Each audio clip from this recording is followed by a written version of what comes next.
Welcome to खोलो किताब। आज हम क्लास 7th एंड 8th की जेनरिक वर्कशीट G21 करेंगे जो 30 जुलाई को आपको दी गई है। पहले हम हिंदी मीडियम के स्टूडेंट्स के लिए इसको करेंगे और फिर इंग्लिश मीडियम के स्टूडेंट्स के लिए इसको करेंगे। अगर आप चैनल पे नए हैं तो इसको सब्सक्राइब कर दें और वीडियो पसंद आने पे लाइक एंड शेयर करना ना भूलें। तो चलिए स्टार्ट करते हैं। सबसे पहले विद्यार्थी यहाँ अपना नाम लिख देंगे और यहाँ कक्षा अध्यापक का नाम। सावन के महीने के आगमन से भारतवर्ष में त्योहारों का तांता लग जाता है, चाहे वह हमारे लोक पर्व हों या राष्ट्रीय पर्व। साहिल तीज के अवसर पर बहुत उत्साहित होता है क्योंकि दोस्तों के साथ पतंग उड़ाना उसे बहुत पसंद है। वह अपने दादाजी के साथ रंग बिरंगी पतंगे लाता है तथा पतंगों को लेकर उधेड़-बुन में लगा रहता है। आओ हम दिए गए चित्र में रंग भरें और पतंग उड़ाने के संदर्भ में अपनी जानकारी को साझा भी करें। तो यहाँ ये चित्र दिया गया हुआ है साहिल का, इसको हमें रंग भरना है। तो रंग कैसे भरते हैं, ये कलर आप भर सकते हैं इसमें। नीचे साइड में अपनी पसंद की पतंग का एक चित्र बनाइए। तो चित्र बना देंगे, बड़ा आसान है चित्र बनाना पतंग का। ये जैसे पतंग का चित्र बना दिया और इसमें रंग भी कर सकते हैं, जैसे ये रंग भी हो गया। प्रश्न 1, दिल्ली में पतंग किस अवसर पर उड़ाई जाती है? तो आप सबको पता होगा दिल्ली पे 15 अगस्त पे पतंग उड़ाई जाती है। तो यहाँ लिख देंगे दिल्ली में स्वतंत्रता दिवस के मौके पर पतंग उड़ाई जाती है। भारत के निम्नलिखित राज्यों में किस अवसर पर पतंग उड़ाई जाती है, इनका नाम लिखो। अब यहाँ आपको राजस्थान में, गुजरात, केरल, हरियाणा, ये यहाँ इन चारों राज्यों में 14 जनवरी पे अलग अलग नाम से त्यौहार मनाए जाते हैं। उस टाइम पे पतंग उड़ाई जाती हैं। जैसे राजस्थान में मकर संक्रांति होती है 14 जनवरी को, गुजरात में उत्तरायण, केरल में पोंगल पर्व, हरियाणा में मकर संक्रांति। ये सारे 14 जनवरी को मनाए जाते हैं। प्रश्न 3, पतंग नंबर 1 में कुल कितने वर्ग हैं? तो यहाँ पुराने वाले फ़ोटो मैंने यहाँ लगा दी है। पतंग नंबर 1 में अगर हम ध्यान से देखें तो इसमें वैसे तो आपको 25 वर्ग दिखेंगे, 5 बाय 5 का है। बट अगर और कई वर्ग ऐसे भी होंगे जो 2 बाय 2 के भी बनते ही होंगे। जैसे अगर इन दो को और इन दो को लो तो ये भी एक वर्ग बन रहा है। तो ऐसे सवालों को सॉल्व करने के लिए एक फार्मूला होता है, ये फार्मूला ये दिया गया है। तो यहाँ n का मान क्या है?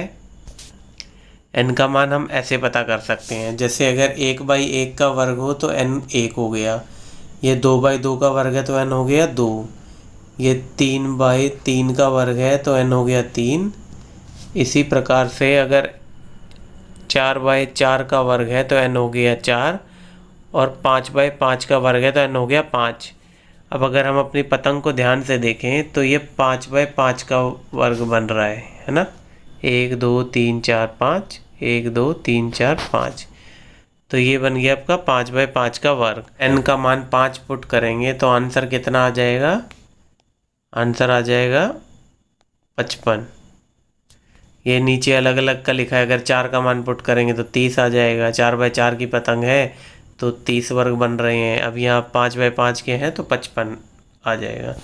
प्रश्न नंबर 4, पतंग नंबर 2 में कितने त्रिभुज हैं? अब ये पतंग दी गई है 2 नंबर, इसमें त्रिभुज कितने हैं?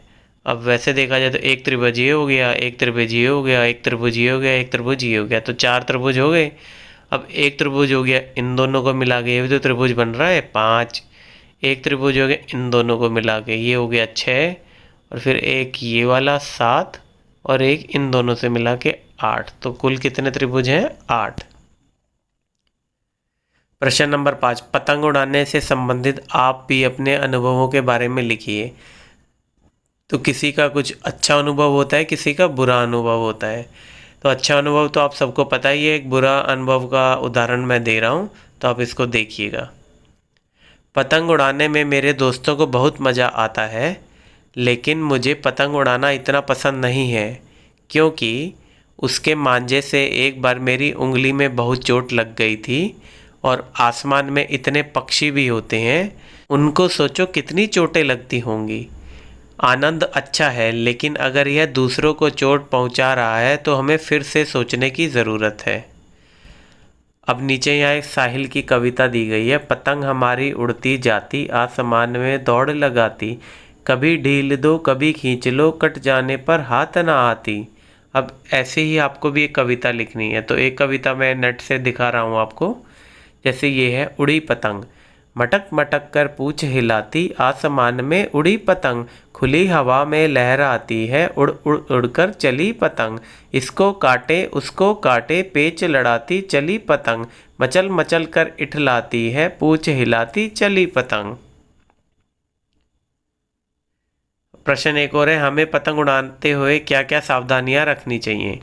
तो काफ़ी सारी सावधानियां हैं, मैं उसके बारे में आपको एक बार दिखा रहा हूँ, तो एक बार आप उसे पढ़िए और उसमें से कुछ आप लिख सकते हैं, 3-4। जैसे एक सुरक्षित स्थान पर खड़े होकर ही पतंग उड़ाएं, हो सके तो खुले मैदान में जाकर ही पतंग का आनंद लें।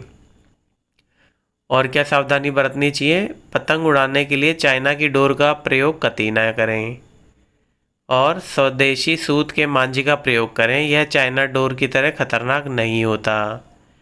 बच्चों को मांझे से दूर रखें और पतंग उड़ाते समय उनका विशेष ध्यान रखिए। पतंग का मांझा किसी से टकराए ना पाए, इसलिए खास ध्यान रखें। तीखे मांझे से हाथ पैर व गर्दन भी कट सकती हैं। मांझा पकड़ने वाले और पतंग उड़ाने वालों में तालमेल बनाए रखें। छत पर पतंग उड़ाते समय मुंडेर का विशेष ध्यान रखें। पतंग के धागे से टकराकर कोई पक्षी घायल ना हो, इसका ध्यान रखें। पतंग कहीं अटकने पर जोर से ना खींचें, किसी को नुकसान पहुंच सकता है। धूप तेज होने पर पतंग ना उड़ाएं, आपको चक्कर जैसी परेशानी हो सकती है। आकाश में पतंग पर ध्यान होने से बच्चे छत से गिर भी सकते हैं। प्रतिवर्ष सैकड़ों बच्चे मकर संक्रांति पर छत से गिरकर जान गंवा देते हैं। आकाश में उड़ने वाले पक्षियों के मारे जाने की संख्या मकर संक्रांति पर बढ़ जाती है, उनके पंख मांझे में उलझकर कट जाते हैं। सड़क पर मांझा तैयार ना करें, इससे किसी भी बाइक सवार को जान का खतरा हो सकता है। मांझा तैयार करने में बल्ब का चूरा, सरस और नीला थोथा प्रयोग में ना लाएं, यह पक्षियों के साथ इंसान की जान के लिए भी घातक है। पतंग पकड़ने के लिए सड़क पर ना निकलें, इस हरकत से दुर्घटना की प्रबल संभावनाएं होती हैं। चलिए अब इंग्लिश मीडियम वाले स्टूडेंट्स के लिए भी इसको कर लेते हैं। सबसे पहले यहाँ नेम ऑफ स्टूडेंट लिखें, यहाँ क्लास टीचर का नेम आना है। In India both religious as well as national festivals season begin with the month of Sawan. Sahil buys colorful kites of his choice with his grandfather. He is engrossed in kite flying. Let us color the given picture and share our experience regarding kite flying. तो इसमें kite के बारे में बताया गया है। साहिल अपने दादाजी के साथ कलरफुल काइट्स को लाता है और उड़ाता है, और इसमें इस पिक्चर में हमको कलर करना है। साहिल की पिक्चर में पतंग उड़ाते हुए तो कलर कर देंगे हम, इस टाइप का कलर कर सकते हैं, है ना। फिर क्या है, draw a picture of kite of your liking. तो कोई भी अपनी मनपसंद कोई भी पतंग आप बना सकते हैं। जैसे एक पतंग ये हो गई, इसको चाहें तो रंग भी भर सकते हैं इस प्रकार से। On which occasion kites are flown in Delhi. Delhi में पतंग कब उड़ती हैं, तो ये 15 अगस्त पे उड़ती हैं।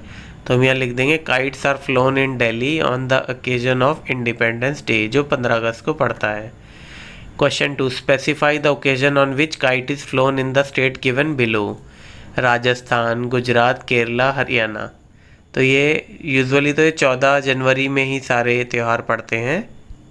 जैसे राजस्थान में मकर संक्रांति, गुजरात में उत्तरायण, केरला में पोंगल और हरियाणा में मकर संक्रांति, ये सब 14 जनवरी को ही होते हैं। Number 3. How many squares are there in kite number 1। यहाँ एक फ़ोटो दी गई है, इसमें स्क्वायर्स पता करने हैं आपको इस काइट में। ये काइट नंबर 1 है। तो अब इसको देखेंगे तो वैसे तो आप नॉर्मल देखेंगे तो 1 2 3 4 5 ऐसे 5 और नीचे भी 5 है, 5 10 5 15 20 25, वैसे तो 25 स्क्वायर्स हैं।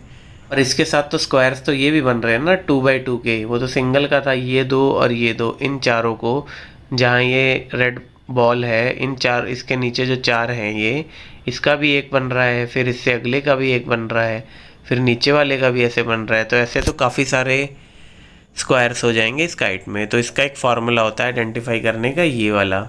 अब इसमें आपको n की वैल्यू पुट करनी है। n क्या है यहाँ, n अभी बता देते हैं। अगर सिर्फ 1/1 का स्क्वायर है तो n की वैल्यू 1 है, 2/2 का स्क्वायर है तो 2 है, 3/3 का तो 3, 4/4 का 4 और 5/5 का 5।